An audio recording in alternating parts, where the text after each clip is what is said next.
Selamat pagi Jemaat GKI Jatinegara yang terkasih. Puji syukur kepada Tuhan, hari ini kita sudah memasuki minggu kedua di bulan April. Puji Tuhan, sampai saat ini Tuhan yang kita muliakan, Tuhan yang kita tinggikan selalu menjaga, melindungi, memelihara, memberkati kita sampai saat ini. Ini adalah suatu anugerah Tuhan kepada kita semua. Mari jemaat, kami undang untuk bangkit berdiri. Kita awali ibadah kita dengan pujian bagi Dia.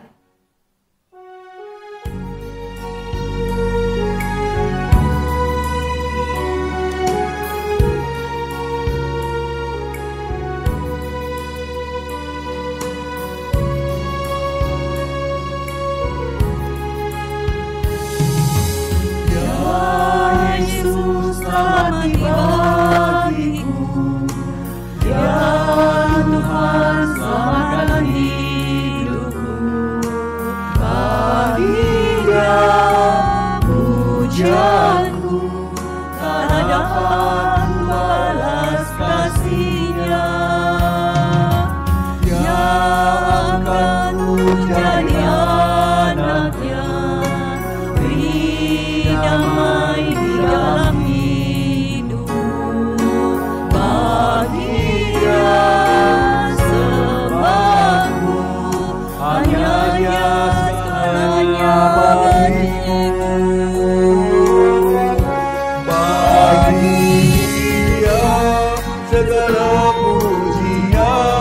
hormat serta syukur kekal selamanya. Bagi Dia segala pujian, hormat serta syukur selama-lamanya.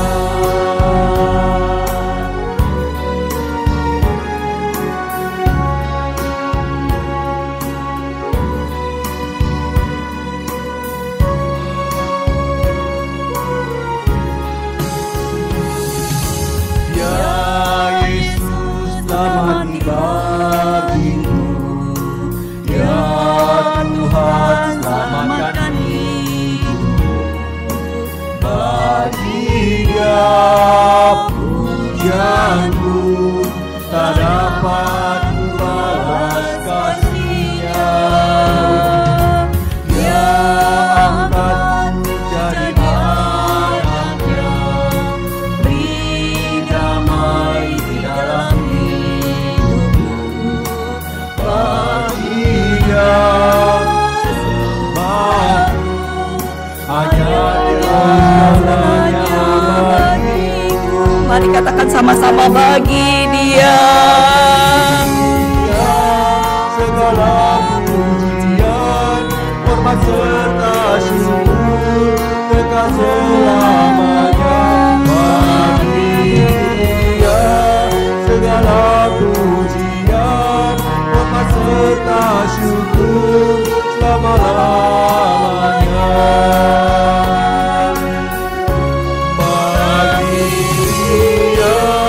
Segala pujian, hormat serta syukur kekal selamanya. Bagi Dia segala pujian, hormat serta syukur selama-lamanya. Bagi Dia segala pujian, hormat serta syukur kekal selamanya. Bagi Dia segala pujian, hormat serta syukur selama-lamanya.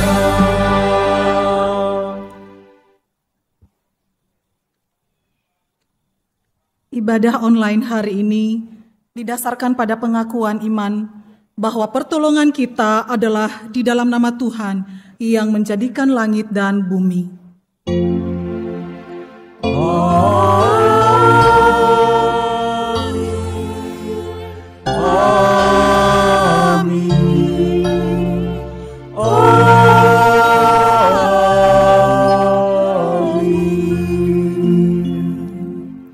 Tuhan Yesus Yesus beserta saudara. Dan beserta saudara juga. Jemaat silakan duduk. Jemaat yang terkasih, mari kita datang dengan kerendahan hati kita kepada Tuhan untuk mohon pengampunan akan dosa-dosa kita. Kita percaya hanya Tuhan kita yang bisa mengampuni dosa-dosa kita. Karena Tuhan Yesus tersalib karena menyelamatkan kita dari dosa. Karena Tuhan Yesus, hidup kita ada pengharapan. Hatiku percaya.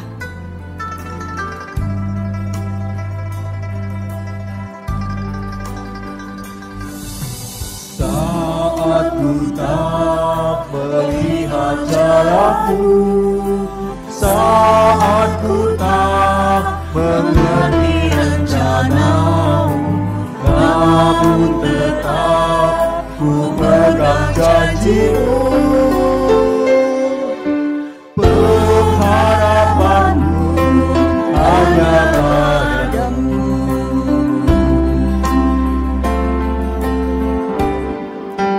Saat ku tak melihat jalanku, saat ku tak mengerti rencanamu, namun tetap ku pegang janjimu.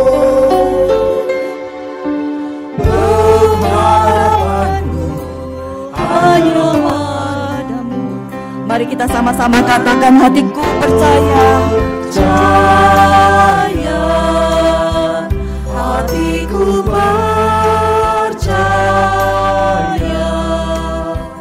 hatiku percaya, selalu ku percaya.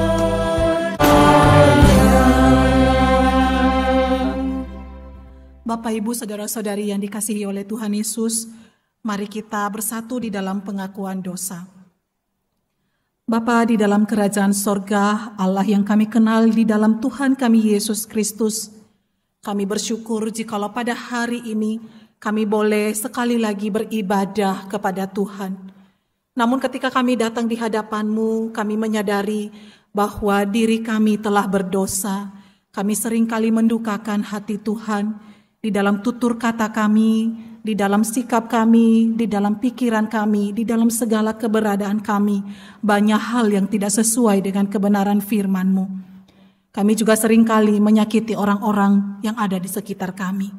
Oleh sebab itu Tuhan, sebelum kami melanjutkan ibadah kami mohon kiranya belas kasih Tuhan turun atas kami, mengampuni segala dosa dan kesalahan kami yang sudah kami lakukan, menyucikan kami dari segala kejahatan kami, sehingga kami boleh layak untuk memuji-muji Tuhan dan juga beribadah kepada Tuhan pada hari ini.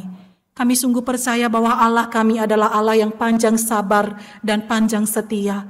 Di dalam Yesus Kristus kami beroleh pengampunan dosa. Karena Yesus Kristus telah mati bagi kami di atas kayu salib. Dan juga Yesus Kristus telah bangkit memberikan kepada kami kemenangan atas segala dosa. Oleh sebab itu kami mohon kiranya Engkau menolong kami untuk kami boleh melanjutkan hidup baru, hidup yang bersandar kepada anugerah Tuhan. Di dalam nama Tuhan kami Yesus Kristus kami menaikkan doa ini. Amin. Amin. Jemaat Tuhan kami undang untuk bangkit berdiri. Berita anugerah dari Yoel 2 ayat ke-12 dan 13.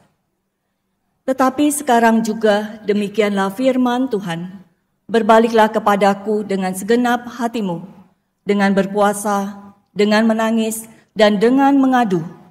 Koyakanlah hatimu dan jangan pakaianmu berbalik kepada Tuhan Allahmu, sebab Ia pengasih dan penyayang, panjang sabar dan berlimpah kasih setia, dan Ia menyesal karena hukumnya. Demikianlah berita anugerah dari Tuhan. Syukur pada Allah. Jemaat, setelah kita mendapat pengampunan dan anugerah dari Tuhan, mari kita bersyukur karena kasih-Nya dan kesetiaan Tuhan yang tidak pernah berubah. Kupuji-Mu, Tuhan.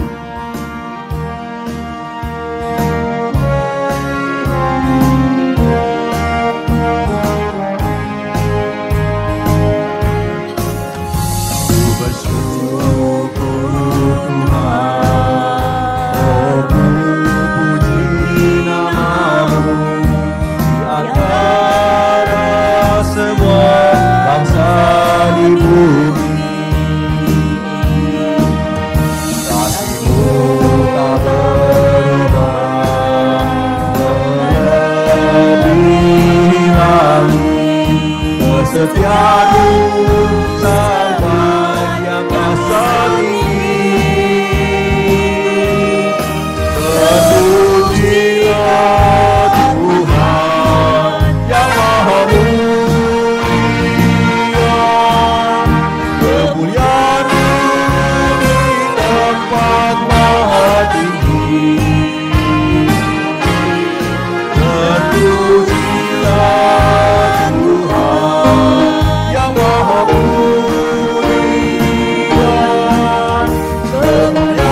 Jemaat Tuhan, hari ini firman Tuhan akan disampaikan oleh Pendeta Ji Mahoni dengan tema Tanah yang Subur. Sebagai wujud persiapan hati untuk menerima pengajaran firman Tuhan, kita angkat pujian Ubah Hatiku, agar melalui firman Tuhan pagi ini, hidup kita diubahkan seperti yang Tuhan ingini. Ubah hatiku.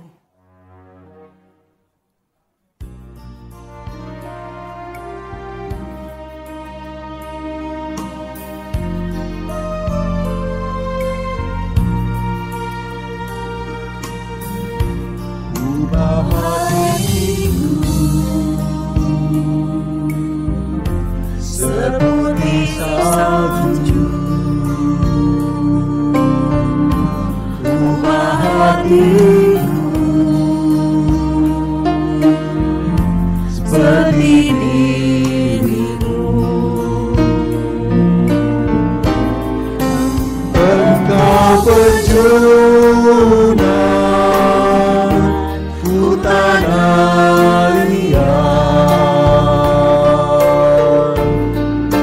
tentu jadikan inginku lihat, ubah hatiku seperti salju.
Shalom Bapak Ibu Saudara sekalian.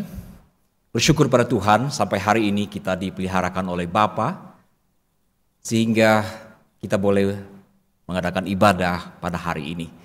Mari kita berdoa sebelum kita membaca dan merenungkan firman Tuhan. Terima kasih Bapa Surgawi untuk kesempatan demi kesempatan yang Tuhan berikan kepada kami untuk datang mencari wajah-Mu. Bapa, inilah waktu bagi kami untuk membaca serta merenungkan sabda-Mu. Berikanlah Roh Kudus menuntun kami membaca dan merenungkan firman-Mu pada kesempatan ini. Pakailah hamba-Mu yang lemah ini, pakailah sebagai alat yang indah di dalam tangan-Mu. Biarlah segala puji dan hormat demi nama Kristus Tuhan. Amin. Firman Tuhan akan saya baca dari Injil Matius pasal 13 ayat 18 hingga 23. Demikian bunyi firman Tuhan. Karena itu, dengarlah arti perumpamaan penabur itu. Kepada setiap orang yang mendengar firman tentang kerajaan sorga, tetapi tidak mengertinya, datanglah si jahat dan merampas yang ditaburkan dalam hati orang itu. Itulah benih yang ditaburkan di pinggir jalan. Benih yang ditaburkan di tanah yang berbatu-batu ialah orang yang mendengar firman itu dan segera menerimanya dengan gembira. Tetapi ia tidak berakar dan tahan sebentar saja. Apabila datang penindasan atau penganiayaan karena firman itu, orang itu pun segera murtad. Yang ditaburkan di tengah semak duri ialah orang yang mendengar firman itu, lalu kekhawatiran dunia ini dan tipu daya kekayaan menghimpit firman itu sehingga tidak berbuah. Yang ditaburkan di tanah yang baik ialah orang yang mendengar firman itu dan mengerti. Dan karena itu ia berbuah. Ada yang 100 kali lipat, ada yang 60 kali lipat, ada yang 30 kali lipat. Demikianlah firman Tuhan. Yang berbahagia adalah mereka yang mendengar firman Allah dan yang memelihara di dalam hidupnya. Haleluya. Haleluya, haleluya, haleluya.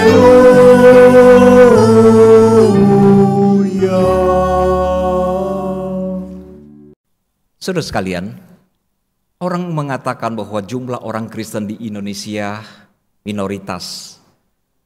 Benar, saudara, jika dibandingkan dengan jumlah besar orang-orang Muslim, kita adalah minoritas.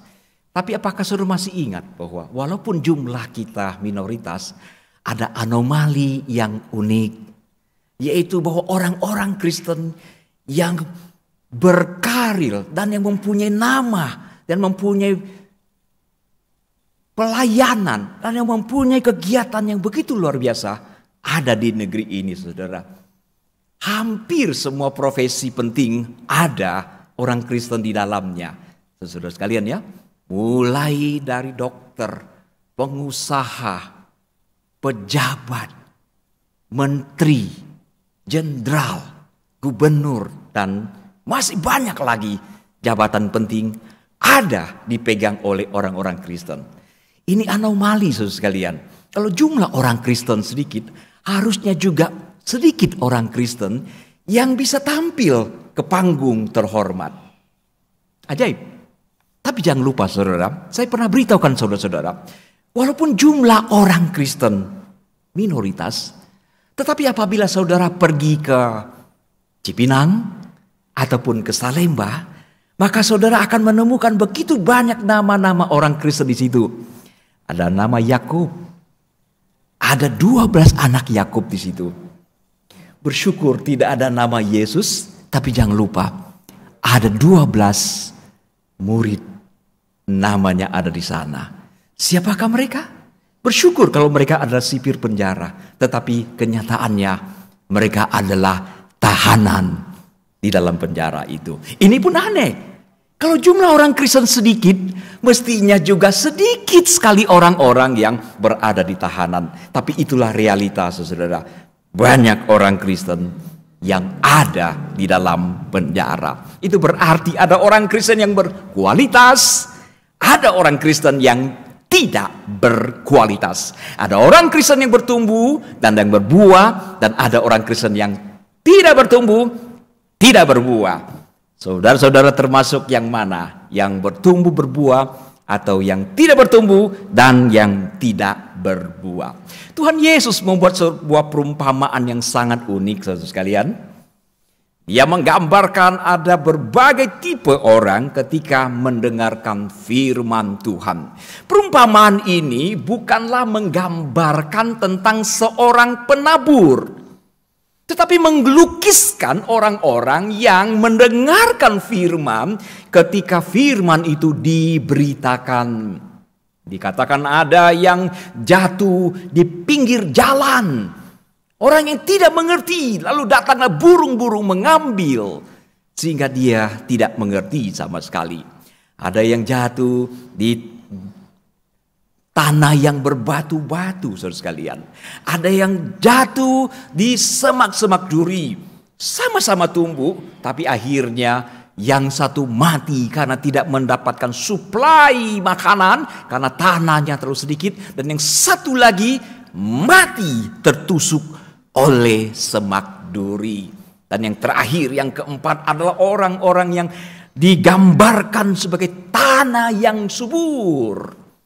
Saudara-saudara sekalian, kita tidak boleh berkata bahwa ya salah penabur, menabur dengan sembarangan. Udah tahu saya di pinggir jalan, kok gak diolah dulu? Udah tahu banyak batu-batu, kenapa batunya tidak diangkat dulu? Kenapa semak durinya tidak disingkirkan sehingga saya bisa bertumbuh? Bukan itu persoalannya. Tuhan Yesus tidak sedang menggambarkan tentang orang yang menabur, tetapi barang siapa yang mendengar, bagaimana respon dia, itu akan menentukan kualitas dari kehidupannya. Saudara-saudara, untuk bertumbuh dan akhirnya berbuah memang mutlak membutuhkan waktu. Butuh waktu. Tetapi waktu itu sendiri tidaklah berarti apa-apa kalau diri kita tidak mau bertumbuh di dalam Tuhan. Di dalam Alkitab kita bisa membaca di dalam surat Korintus maupun di dalam surat Ibrani. Paulus sampai mengeluh kalau ditinjau dari waktu, seharusnya kamu sudah menjadi guru, menjadi pengajar, menjadi dosen. Kamu harusnya mempunyai banyak pengetahuan, tetapi kamu masih seperti bayi yang membutuhkan susu, bukan makanan keras. Saudara, jangan kita take it for granted. Dengan lamanya kita menjadi orang Kristen, maka otomatis kita akan bertumbuh menjadi orang yang bertumbuh dan yang berbuah. Kalau kita tidak melakukan apa yang harus kita lakukan, kita tetap saja menjadi orang Kristen yang kerdil. Kata orang kampung, bantet. Pernah saudara, ibu-ibu membuat kue mangkok dan tidak bisa berkembang? Atau bapak-bapak membuat kue bolu, setelah dipanggang, begitu dimakan, keras, itu gagal, kue itu tidak berkembang. Saudara-saudara sekalian, menjadi orang Kristen yang diharapkan oleh Tuhan Yesus adalah seperti yang digambarkan, tanah yang subur itu. Ketika benih itu jatuh, bertumbuh, berbuah, demi kemuliaan Tuhan. Nah, apa yang kita lakukan sebagai orang yang rindu bertumbuh dan berbuah? Nanti dalam catatan ini, saudara, dalam Injil yang ada dikatakan orang itu mesti adalah orang yang haus dan lapar akan kebenaran. Haus dan lapar akan kebenaran. Saudara, saya pernah bertanya-tanya, ada apa dengan orang-orang tertentu? Mengapa ada orang begitu rindu bertumbuh, tetapi jangan lupa ada juga orang tertentu yang tidak ingin bertumbuh. Mereka mau menjadi orang Kristen yang biasa-biasa saja. Tidak ingin mengalami terobosan rohani. Kalau Bapak Ibu di rumah ada beberapa anak, perhatikan, barangkali ada 1 atau 2 anak yang cuek bebek. Tidak terlalu penting soal kerohanian. Sementara saudara yang lain begitu getol, ingin serupa dengan Kristus, ingin bertumbuh dan ingin bertumbuh. Ini membuat saya bertanya-tanya, apakah genetik seseorang atau bagian di dalam otaknya atau hormon tertentu yang membuat orang-orang respect dengan urusan rohani, yang satu lagi tidak respect urusan rohani? Sayang, saya tidak menemukan jawaban dari ilmu yang saya sebutkan tadi. Tapi beberapa hal penting, saudara, yang perlu kita sadari, yang bisa menyebabkan seseorang respect atau tidak respect urusan rohani. Yang pertama adalah berkaitan dengan kepercayaan terhadap Allah. Keyakinan tentang dosa, tentang surga, tentang neraka. Nah, konsep ini sangat penting, saudara. Jika seseorang, katakanlah saudara-saudara tidak yakin Tuhan itu ada atau tidak ada, seorang agnostik apalagi seorang ateis, saudara tidak akan mempunyai respek apapun tentang masalah rohani, spiritualitas. Apalagi saudara mendengar kata orang, ya surga itu mungkin juga tidak ada, neraka juga tidak ada. Saudara, kalau kita pikir surga tidak ada, neraka tidak ada, dosa itu ilusi, maka kita bisa dipastikan tidak akan respect urusan spiritualitas. Tapi akan menjadi berbeda kalau saudara-saudara yakin Tuhan itu ada. Saudara merasa sebagai orang yang berdosa, semakin kemari semakin berdosa, semakin tidak diperkenan oleh Tuhan. Wow, apalagi saudara juga membaca di Alkitab, di dalamnya ada informasi tentang surga dan neraka. Saudara-saudara yang percaya tentang adanya Allah, tentang surga dan neraka, dan merasa berdosa, mempunyai potensi untuk menjadi orang yang peduli masalah spiritualitas. Yang kedua, saudara, orang-orang yang mempunyai pengalaman yang fenomenal itu cenderung menghantar orang itu lebih rohani. Siapa di antara Bapak Ibu yang tadinya tidak peduli soal kerohanian, tiba-tiba mengalami sebuah peristiwa yang sangat-sangat mencengangkan? Misalnya naik pesawat terbang, tiba-tiba mesinnya mati 1. Saudara, wow. Ternyata walaupun mengalami kondisi yang begitu menegangkan, pesawat bisa mendarat walaupun darurat dan saudara keluar dengan selamat. Percaya dengan saya, setelah mengalami peristiwa tragis seperti itu, saudara-saudara punya pandangan hidup pasti berubah. Pasti berubah. Yang dirindukan adalah maunya ke gereja saja. Maunya dekat pada Tuhan. Karena saudara menyadari, wow, Tuhan memberi kesempatan kedua bagi saya. Selama ini saya masa bodoh tentang itu. Tapi sekarang pengalaman ini menyadarkan saya. Martin Luther pernah mengalami pengalaman seperti itu, saudara. Itu yang menyadarkan dia. Itu yang membuat dia bangkit dari spiritualitasnya. Faktor lain adalah faktor kebijaksanaan, saudara. Seperti apa kita memandang dunia ini? Apa artinya uang? Apa artinya harta bagi kita? Itu akan menentukan seberapa besar ketertarikan kita tentang hal-hal spiritualitas. Kalau anak bapak ibu berkata duitlah segala-galanya, anak yang kedua bilang bukan duit yang segala-galanya, uang yang segala-galanya. Itu 2 anak sama gilanya.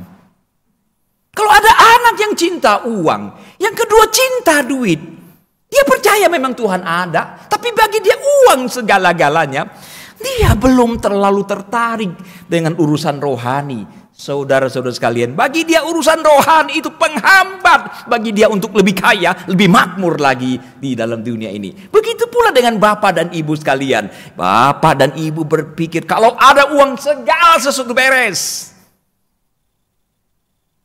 Maka bapak ibu akan menganggap spiritualitas itu menjadi penghambat untuk mendapatkan lebih banyak lagi kekayaan di dalam hidup ini. Saya pernah bertanya pada jemaat, dan saya mau bertanya pada saudara sekalian. Saudara merasa lebih aman mana? Mana yang lebih aman? Berjalan bersama dengan Tuhan atau berjalan bersama dengan uang? Silakan saudara pikirkan itu. Kebijaksanaan yang lebih lanjut adalah menyangkut waktu. Seseorang walaupun dia begitu yakin Tuhan itu ada, dia yakin dia berdosa, dia tahu ada surga dan neraka, dia juga pernah mengalami sebuah pengalaman fenomenal. Dia tahu uang penting, dia juga tahu mempersiapkan diri menuju surga juga penting, tapi dia bilang nanti sajalah, ini adalah masalah waktu. Dia bilang, wah hidup ini kan cuma sekali.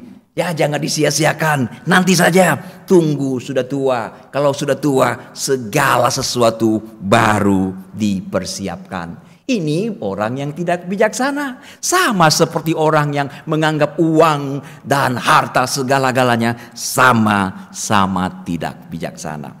Saudara sekalian, kita harus menggunakan waktu ini dengan sebaik-baiknya. Sebaik-baiknya. Kenapa? Karena tidak seorang pun di antara kita yang tahu apa yang akan terjadi dengan hidup ini. Kita hanya tahu masa lalu kita. Kita tahu kita hidup di waktu sekarang ini. Beberapa saat di depan kita yang akan datang itu kita sama sekali tidak mengetahuinya. Saudara sekalian, itu sebabnya kita menggunakan waktu yang ada ini untuk mendekat kepada Tuhan, untuk mempersiapkan diri kita dengan sebaik-baiknya. Kalau saudara masih ingat, saya pernah mengatakan, saudara, ada orang menyesal seumur hidup mengapa digunakan hanya untuk mencari obsesi, mengerjakan mimpi orang lain, bahkan mengejar kenikmatan dunia. Sekarang waktunya sudah mendekati kematian. Saya telah menyia-nyiakan begitu banyak waktu. Saudara ingin seperti itu? Kalau saudara tidak ingin seperti itu, selagi masih ada waktu, mari gunakan waktu sebaik-baiknya untuk membuat diri kita semakin rohani, semakin rohani. Jadi saudara, kalau kita mau menjadi tanah yang subur, kita harus menjadi orang yang haus dan lapar akan kebenaran. Matius 5 ayat 6, Tuhan Yesus berkata, berbahagialah orang yang lapar dan haus akan kebenaran, karena mereka akan dipuaskan. Coba periksa diri kita masing-masing, saudara. Apakah kita termasuk orang yang lapar dan haus akan kebenaran? Di dalam kondisi lapar dan haus akan kebenaran, ini akan mendorong kita untuk terus belajar mendengarkan firman Allah. Ada perbedaan antara mendengarkan dan mendengar firman Tuhan. Saudara, saya tidak berani menghakimi, tetapi menurut saya besar kemungkinan banyak orang Kristen sekedar mendengar firman Allah dan bukan mendengarkan firman Allah. Ketika saya sedang membacakan firman dan membawakan renungan ini, apakah yang saudara lakukan? Apakah saudara menaruh perhatian, serius, konsentrasi apa yang saya katakan? Atau sekedar mendengar suara tetapi tidak menaruh perhatian, konsentrasi, menangkap apa yang Tuhan ingin katakan, pesan apa yang ingin Tuhan sampaikan melalui hambanya pada hari ini. Kalau di rumah saudara ada suara lain, suara kipas angin, suara AC, ketika saudara mendengarkan saya, saudara juga mendengarkan suara-suara itu. Tapi saudara tidak menaruh perhatian kepada suara yang ada di seputar saudara. Itulah yang membuat saudara mendengar dan yang mendengarkan.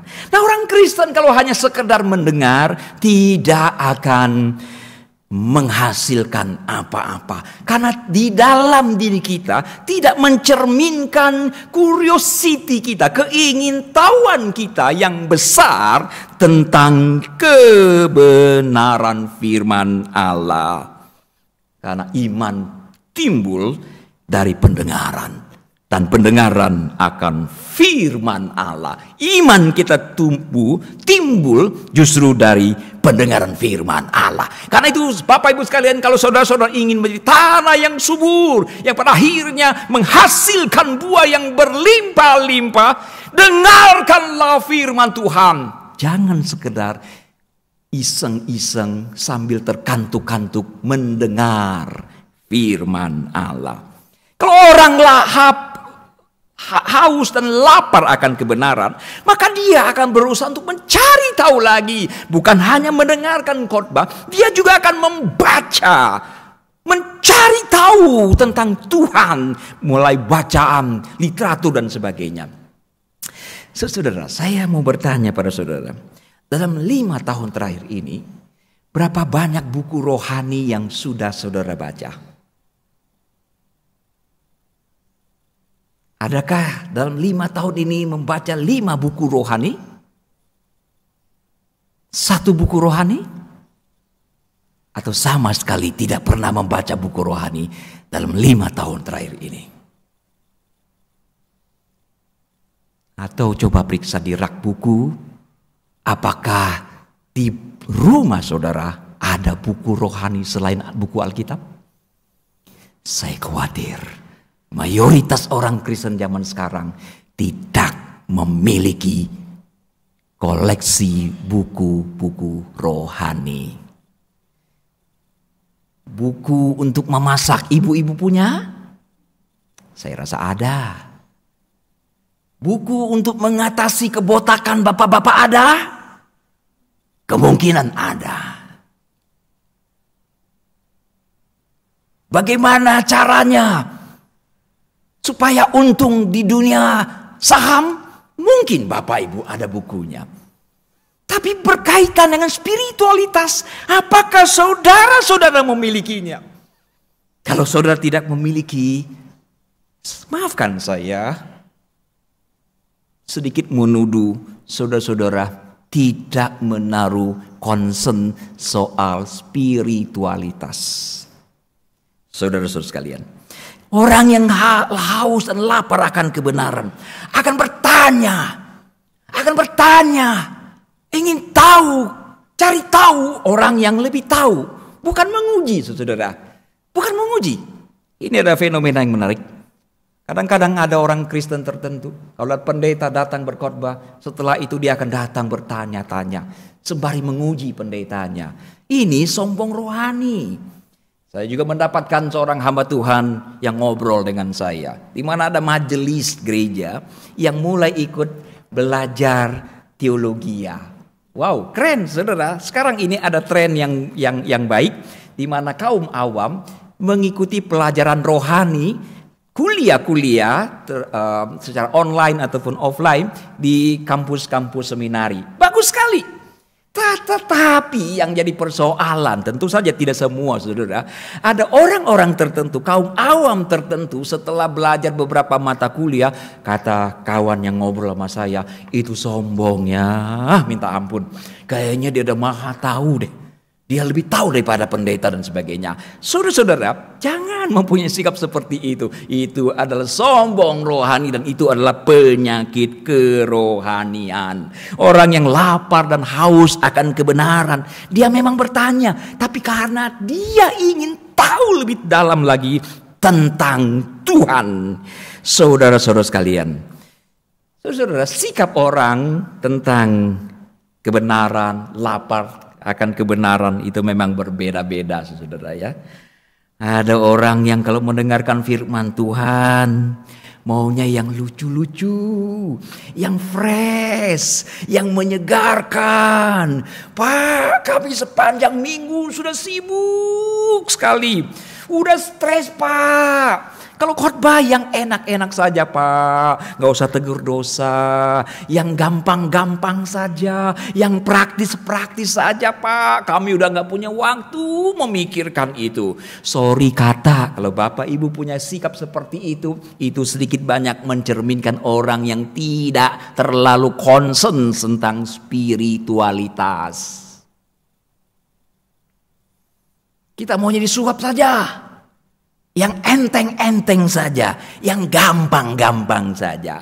Sekedar flashback bagi saudara yang sudah dewasa. Ketika kita sekolah dulu, ketika mendapatkan pelajaran yang sulit, yang rumit, bukankah kita mati-matian?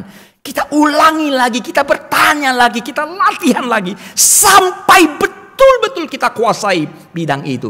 Bukan begitu saudara? Itu harus kita lakukan. Karena bagi kita penting. Saudara-saudara sekalian, kalau saudara katakanlah seorang ahli hukum ya, seorang mahasiswa hukum, saudara ketika belajar bagian hukum ini kayaknya berat sekali ya, saudara akan mengulangi lagi. Ataupun saudara ada mahasiswa kedokteran, menemukan ada subjek yang begitu berat, sulit sekali, rumit sekali. Saudara-saudara akan investasikan waktu lebih banyak lagi, konsentrasi lebih banyak lagi untuk mendalami subjek yang sulit dan rumit itu. Nah sekarang soal kerohanian. Mengapa kita merasa sedikit berat kok kita tidak lagi menggunakan waktu untuk mendalami. Kita tidak bersedia menginvestasikan sebagian waktu kita untuk memahami lebih dalam lagi, lebih baik lagi dan lebih baik lagi. Saudara-saudara, itu sebabnya seminar keuangan, seminar tentang keluarga harmonis itu membludak. Seminar tentang membesarkan anak banyak peminat. Tapi seminar tentang spiritualitas, seminar bagaimana bertumbuh dalam Tuhan, tidak banyak orang yang berminat mengikutinya. Saudara, apakah kita termasuk tanah yang subur atau tanah yang gersang? Ceklah di dalam diri kita. Apakah kita termasuk orang yang lapar dan haus akan kebenaran? Bagi anak-anak, makanan paling enak ya permen, bukan? Hampir semua anak yang namanya permen. Saya masih ingat ketika dua putri kami masih kecil-kecil, sekarang sudah dewasa, saudara. Kami jarang sekali memberikan permen. Jarang sekali. Apalagi kalau ada kawan-kawan yang memberikan bingkisan hadiah ya, yang warna-warni.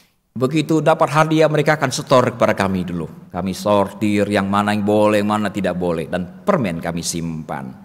Kalau kami suami istri mau pergi, katakan pergi pelayanan, anak-anak ini baru dibagikan permen seorang satu. Kadang-kadang kalau mereka pingin makan permen, mereka bilang, papi mami pergi deh. Kami sudah mengerti, itu artinya mereka ingin mendapatkan permen. Wajar seorang bocah merindukan permen. Dan anak-anak tentu tidak senang dengan makanan yang pahit. Apalagi yang pedas, saudara. Begitu mendapatkan yang pedas, mereka akan teriak-teriak. Bahkan memarahi papa mama. Kenapa kasih yang pedas? Aku tidak mau. Ngomel dan melepehkan makanan yang pahit dan yang pedas. Begitu pula dengan makanan rohani, saudara. Coba cek, apakah saudara masih suka permen-permen rohani? Atau saudara juga sudah bisa makan makanan yang keras. Kalau makanan keras saudara lepehkan. Makanan yang pedas saudara keluarkan dari mulut dan buang dari telinga saudara-saudara. Besar kemungkinan saudara masih kekanak-kanakan. Seorang penulis buku Katolik yang sangat terkenal bernama Henry Nouwen. Saudara, satu kali dia bercerita dalam sebuah bukunya Dia membantu seorang imam muda berkhotbah. Ini kejadian di Belanda, saudara.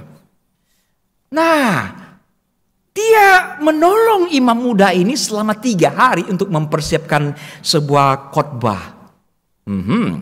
Setelah khotbah selesai, Henry Nouwen duduk di belakang dan dia lihat ada seorang pemuda. Dan dia bertanya, "Anak muda, apa pendapat Anda tentang khotbah hari ini?"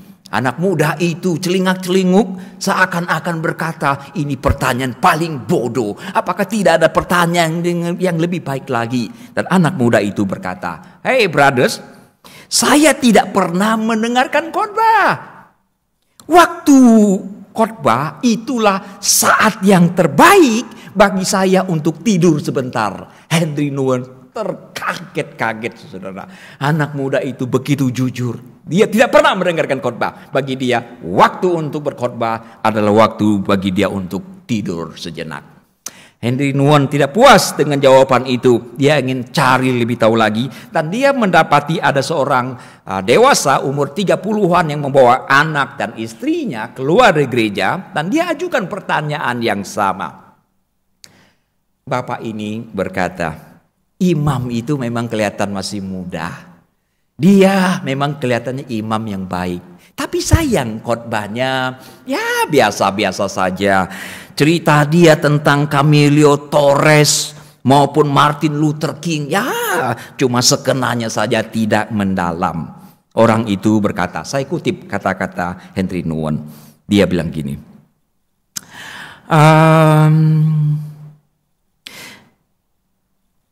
"Sebenarnya saya berharap," orang itu berkata, "sebenarnya saya berharap mereka, pihak gereja, mengizinkan saya untuk berdiri di mimbar. Wow. Dan mengatakan sesuatu. Kadang-kadang saya merasa risih dan ingin berdiri dan menjawab. Tetapi istri saya merasa bahwa saya telah cukup berbicara di rumah dan sekurang-kurangnya dapat diam di gereja." Saudara, apakah saudara termasuk anak muda menggunakan waktu berkhotbah untuk tidur? Apakah saudara juga termasuk pria ini yang merasa lebih tahu dari pendeta, imam, dan ingin rasanya naik ke mimbar berkhotbah, mungkin akan mengkhotbahkan lebih banyak pengetahuan dan sebagainya? Ini adalah orang-orang yang payah dengan spiritualitasnya. Saudara-saudara sekalian, kalau itu yang ada dalam diri kita, jangan harap kita menjadi orang Kristen yang bertumbuh dan yang berbuah. Tahun 1800-an, saudara sekalian, ada seorang pria bernama Ang Bun Sui. Dia bermukim di Jawa Barat dari keluarga yang miskin. Ang Bun Sui menjadi seorang pedagang, dan untuk menjajakan dagangannya dia hanya berjalan kaki, saudara. Waktu itu dia bermukim di Indramayu, miskin. Tapi Ang Bun Sui ini mempunyai kerinduan yang luar biasa tentang spiritualitas. Dia belajar agama, tentang agama leluhurnya. Konon dia juga belajar agama Islam. Dia juga belajar agama-agama suku yang ada di sekitar rumahnya pada waktu itu. Tapi semua itu tidak memuaskan hasratnya, saudara sekalian. Tidak mendapatkan itu. Nah, dalam sebuah kesaksian dikatakan satu hari Ang Bun Sui melihat sebuah kapal kecil yang terlepas dari ikatannya, dan kapal kecil itu, perahu kecil itu, lalu terombang-ambing dihempaskan oleh sungai Cimanuk. Nah, itu dianggap oleh Ang Bun Sui seperti dirinya yang diombang-ambingkan oleh berbagai agama dan kepercayaan. Tidak tahu mana yang benar, dan tidak ada yang bisa memuaskan hasratnya untuk mengenal yang ilahi. Dia takut dengan dosa yang dia lakukan, dan dia juga merasa takut dengan kematian. Itu yang dialami oleh Ang Bun Sui, saudara sekalian. Nah, apa yang terjadi kemudian, saudara? Satu hari dikatakan Ang Bun Sui sedang berdagang dan dia berada di Karang Ampel. Di hari itu dia melihat ada seorang Belanda sedang membaca sebuah buku yang cukup tebal, dan Ang Bun Sui bertanya-tanya, mencari tahu apa yang dibaca oleh orang Belanda itu. Nah, ternyata orang Belanda itu sedang membaca Alkitab. Ini menarik perhatian Ang Bun Sui pada waktu itu. Dia cari tahu dan cari tahu. Saudara, saking ingin tahunya di hari yang lain, Ang Bun Sui berjalan kaki dari Indramayu ke Cirebon untuk menemui orang Belanda ini. Sejauh 60 km, saudara. Silakan saudara cek di Google pada hari ini. Dari Indramayu menuju Cirebon jalan kaki itu butuh waktu 11 sampai 12 jam. Hari ini, saudara.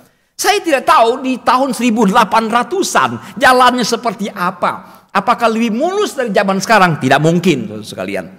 Itu berarti dia harus menggunakan waktu seharian jalan kaki hanya untuk menemui orang Belanda itu. Nah, sampai di Cirebon, saudara, Ang Bun Sui bertemu dengan Belanda yang ditemui di Karang Ampel itu, dan kemudian dia antar kepada seorang pendeta bernama Pendeta Krol di Cirebon itu. Saudara, Ang Bun Sui mendengarkan kekristenan, dia senang bukan main. Dan setelah itu dia dipinjami sebuah Alkitab. Ada dua versi. Ada yang mengatakan Alkitab bahasa Melayu, ada yang mengatakan bahasa Jawa. Saya tidak tahu mana yang betul, saudara. Ang Bun Sui jalan kaki pulang lagi ke Indramayu. Dia belajar terus, dia tekuni kitab itu, saudara. Sampai satu saat dia berteriak dengan suara yang keras, "Inilah emas tulen yang telah lama aku cari." Saudara, di dalam pembacaan firman Tuhan dia berkata, "Inilah emas tulen yang sudah lama saya cari." Saudara, ajaib sekali. Itu yang terjadi dengan Ang Bun Sui. Seorang anaknya menolak itu, tidak percaya. Tapi ketika anaknya mempelajarinya, mendalaminya, anaknya pun akhirnya percaya kepada Alkitab yang dibawa oleh bapaknya itu. Saudara, demikianlah saudara, pada tanggal 13 Desember tahun 1858 ada 5 keluarga, 14 orang pergi ke Cirebon untuk dibaptis. Dan keluarga inilah yang kemudian melahirkan Tionghoa Tito Kauhwe, GKI Jawa Barat sekarang ini. Saudara, GKI Jawa Tengah, GKI Jawa Timur, semuanya dirintis oleh misi dari Barat. Tetapi ajaib sekali, GKI wilayah Jawa Barat itu justru dirintis oleh seorang kaum awam bernama Ang Bun Sui yang haus dan lapar akan spiritualitas sampai akhirnya dia menemukan Alkitab dan dia menjadi Kristen. Tanggal pembaptisan mereka tanggal 13 Desember 1858 itu diperingati sebagai lahirnya GKI Indramayu. Semoga kesaksian dari Ang Bun Sui mendorong kita dan anak-anak kita untuk menjadi orang yang haus dan lapar akan kebenaran. Tuhan menolong kita semua. Mari kita berdoa. Bapa Surgawi, terima kasih untuk ayat firman Tuhan yang telah kami baca pada hari ini. Janganlah biarkan kami menjadi orang yang seperti di pinggir jalan, benih yang jatuh di pinggir jalan. Jangan juga biarkan kami seperti tanah yang berbatu-batu ataupun tanah yang bersemak duri. Buatlah kami semua umat-Mu sebagai tanah yang subur, yang siap menerima benih, siap bertumbuh, berbuah demi kemuliaan Yesus Tuhan. Di dalam Kristus kami berdoa. Amin.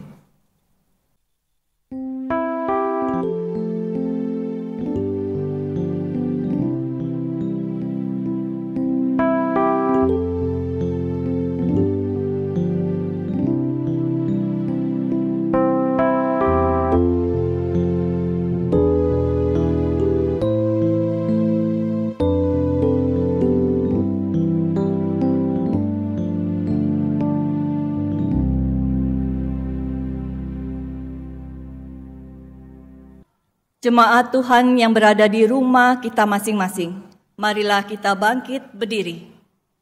Bersama dengan umat Allah di masa lampau, masa kini, dan masa depan, mengingat pengakuan pada baptisan kita. Menurut pengakuan iman rasuli, demikianlah kita ikrarkan. Pengakuan iman rasuli. Aku percaya kepada Allah, Bapa yang Maha Kuasa, pencipta langit dan bumi, dan kepada Yesus Kristus, anaknya yang tunggal, Tuhan kita, yang dikandung daripada Roh Kudus, lahir dari anak darah Maria, yang menderita sengsara di bawah pemerintahan Pontius Pilatus, disalibkan, mati dan dikuburkan, turun ke dalam kerajaan maut, dan pada hari yang ketiga bangkit pula dari antara orang mati, naik ke surga, duduk di sebelah kanan Allah, Bapa yang Maha Kuasa, dan dari sana Ia akan datang untuk menghakimi orang yang hidup dan yang mati. Aku percaya kepada Roh Kudus, gereja yang kudus dan am, persekutuan orang kudus, pengampunan dosa, kebangkitan orang mati, dan hidup yang kekal. Amin. Jemaat silakan duduk. Bapak, Ibu, Saudara-saudari, mari kita menaikkan doa syafaat kita kepada Tuhan. Allah yang Maha Pengasih dan Maha Penyayang, kami sekali lagi datang di hadapan-Mu. Kami bersyukur untuk firman Tuhan yang boleh kami dengar pada hari ini. Dan kiranya Engkau menolong kami agar hati kami menjadi tanah yang subur, sehingga firman-Mu boleh tertanam, bertumbuh, bahkan berbuah berkali lipat ganda untuk kemuliaan nama Tuhan. Pada saat ini ya Tuhan, kami berdoa menyerahkan untuk seluruh jemaat-Mu. Kiranya Engkau yang terus memberkati dan memelihara kehidupan mereka. Setiap jemaat yang pada saat ini sedang bergumul karena sakit penyakit, Tuhan Engkau mengenal akan mereka, Engkau melihat akan kesusahan mereka. Dan biarlah belas kasihan Tuhan turun atas mereka, kesembuhan, pemulihan yang daripada Tuhan boleh Engkau berikan kepada mereka di dalam anugerah-Mu ya Tuhan. Untuk setiap jemaat-Mu yang bergumul karena ekonomi keluarga, pekerjaan, keharmonisan di dalam rumah tangga, bahkan pergumulan-pergumulan lain, kami percaya ya Tuhan, bahwa Engkau akan memberikan solusi yang terbaik dalam setiap pergumulan yang ada. Dan biarlah lewat pergumulan ini, iman daripada seluruh jemaat boleh semakin dikuatkan di dalam Tuhan. Kami juga berdoa menyerahkan ke dalam tangan-Mu untuk gereja kami GKI Jatinegara dan Bajem Bintara. Mari Tuhan yang terus memelihara. Untuk sementara kami belum bisa beribadah secara fisik di gereja, tetapi biarlah kami boleh setia beribadah di gereja yang Tuhan berikan bagi kami. Kami berdoa menyerahkan untuk bangsa dan negara kami. Kami bersyukur ya Tuhan untuk keamanan, ketentraman, dan kesejahteraan yang telah Engkau anugerahkan bagi bangsa ini. Kami berdoa kiranya Tuhanlah yang terus memelihara, menjaga, dan memberkati untuk pemerintahan kami dari pusat sampai ke daerah. Dan biarlah bangsa ini Tuhan menjadi bangsa yang memuliakan Engkau. Anak-anak Tuhan yang ada di tengah-tengah bangsa ini boleh menjadi berkat, boleh menjadi pembawa berita Injil, sehingga bangsa ini suatu hari kelak menjadi bangsa yang takut akan Engkau. Terima kasih kepada Tuhan. Begitu banyak hal yang ingin kami doakan, tetapi kami percaya Allah kami adalah Allah yang Maha Tahu. Engkau Maha mengetahui segala apa yang kami perlukan dan butuhkan. Satu pinta kami ya Tuhan, di tengah-tengah pandemi ini, biarlah Engkau yang terus memelihara iman kami, dan biarlah hati kami juga semakin hari semakin mengasihi Tuhan. Ini doa dan permohonan kami yang kami landaskan di dalam nama Tuhan kami Yesus Kristus, Tuhan yang telah bangkit memberikan hidup yang kekal bagi kami, dan juga Tuhan yang telah mengajarkan kami berdoa demikian. Bapa kami yang di surga, dikuduskanlah nama-Mu, datanglah kerajaan-Mu, jadilah kehendak-Mu di bumi seperti di surga. Berilah kami pada hari ini makanan kami yang secukupnya, dan ampunilah kami akan kesalahan kami, seperti kami juga mengampuni orang yang bersalah kepada kami. Dan janganlah membawa kami ke dalam pencobaan, tetapi lepaskanlah kami daripada yang jahat, karena Engkau yang mempunyai kerajaan dan kuasa dan kemuliaan sampai selama-lamanya. Amin. Jemaat Tuhan, di dalam ibadah online ini, kita juga diberikan kesempatan untuk memberikan persembahan kita kepada Tuhan. Persembahan dapat Bapak, Ibu, Saudara kirimkan ke nomor rekening GKI Jatinegara, yaitu dengan BCA 342 352 9101. Atau Bapak Ibu dapat melakukan scan QR yang tertera di layar maupun di warta WA Grup Jemaat GKI Jatinegara. Atau bagi jemaat yang kesulitan untuk transfer, Bapak, Ibu, Saudara dapat mengumpulkannya di dalam amplop lalu membawanya ke gereja pada saat kita sudah bisa beribadah secara fisik di gereja. Atau jika jemaat juga sudah merasa terkumpul, persembahannya sudah ingin segera diberikan ke gereja, jemaat bisa menghubungi majelis bagian bendahara untuk penjemputan persembahan jemaat di rumah. Jemaat yang berada di rumah, kami undang untuk bangkit berdiri. Kita akan sama-sama masuk di dalam doa syukur kita kepada Tuhan. Bapa yang bertata di dalam kerajaan surga, kami datang dengan kerendahan hati kami kepada Tuhan. Terima kasih ya Tuhan untuk ibadah pagi hari ini. Firman Tuhan yang sudah berbicara kepada kami. Firman Tuhan yang sudah menjadi kekuatan yang baru di pagi hari ini. Sungguh kami bersyukur ya Tuhan untuk anugerah Tuhan yang besar di dalam hidup kami. Terima kasih ya Tuhan, kami juga datang dengan ucapan syukur kami kepada Tuhan. Kami membawa persembahan kami sebagai ungkapan syukur kami kepada Tuhan. Tuhan berkati persembahan ini. Tuhan kuduskan persembahan ini, agar persembahan ini dapat berkenan di hadapan Tuhan. Dan persembahan ini dapat dipakai untuk kemuliaan bagi nama Tuhan. Terima kasih Tuhan untuk berkat-berkat, cinta kasih Tuhan yang tidak pernah putus-putusnya Tuhan berikan kepada kami, maupun yang akan Tuhan berikan kepada kami. Kami hanya dapat bersyukur di dalam nama Tuhan Yesus Kristus, Juru Selamat kami yang hidup, kami telah berdoa dan bersyukur. Amin. Jemaat yang terkasih, hari ini kita sudah diberkati oleh firman Tuhan, tanah yang subur. Kiranya setelah kita diberkati, kita mau menjadi saluran berkat bagi banyak orang, dimanapun kita berada. Kita angkat pujian, tabur waktu pagi.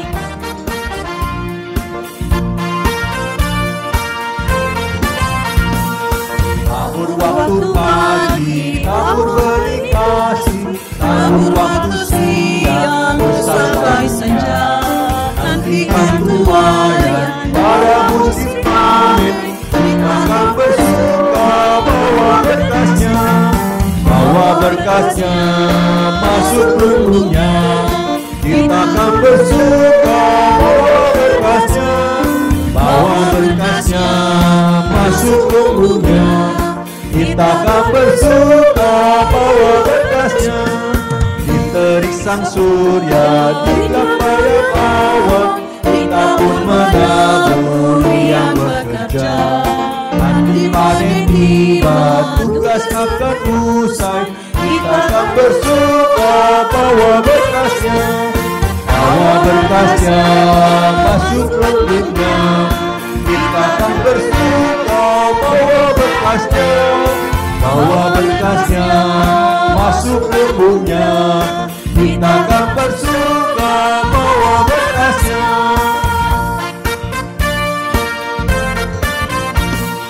Maju walau sukar, tabur bagi Tuhan, biar jiwa raga susah dan lelah. Sampai akhir nanti kita disambutnya. Kita akan bersuka bawa berkasnya, bawa berkasnya masuk rumahnya. Kita akan bersuka bawa berkasnya, bawa berkasnya masuk rumahnya. Kita akan bersuka bawa berkasnya. Jemaat yang dikasihi oleh Tuhan Yesus, arahkanlah hatimu kepada Tuhan. Kami mengarahkan hati kami kepada Tuhan. Jadilah saksi Kristus. Syukur pada Allah. Terpujilah Tuhan. sekarang dan selamanya. Mari kita menerima berkat dari Tuhan. Tuhan memberkati kita dan melindungi kita. Tuhan menyinari kita dengan wajah-Nya dan memberikan kita kasih karunia. Tuhan menghadapkan wajah-Nya kepada kita dan memberikan kita damai sejahtera dari hari ini sampai selama-lamanya. Amin. Haleluya,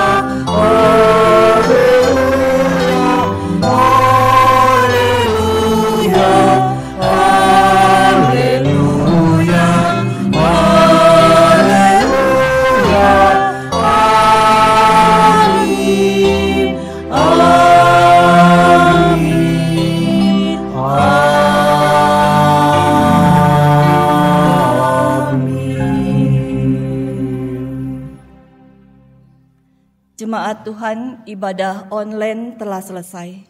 Jemaat, sebelum memasuki akan saat teduh, ada warta yang perlu diperhatikan, yaitu pertama, majelis jemaat telah memutuskan belum akan memulai ibadah fisik di gereja sampai akhir bulan Juli 2021. Ibadah masih dilakukan secara online, kiranya kita semua terus mendukung di dalam doa agar pandemi ini segera berakhir dan kita segera bisa kembali bertemu dan beribadah di GKI Jatinegara.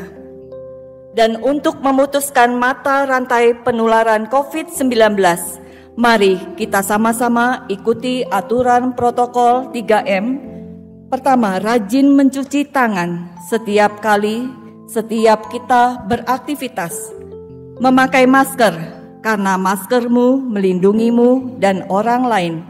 Menjaga jarak, jagalah jarak amanmu. Tetap semangat dan tetap sehat selalu.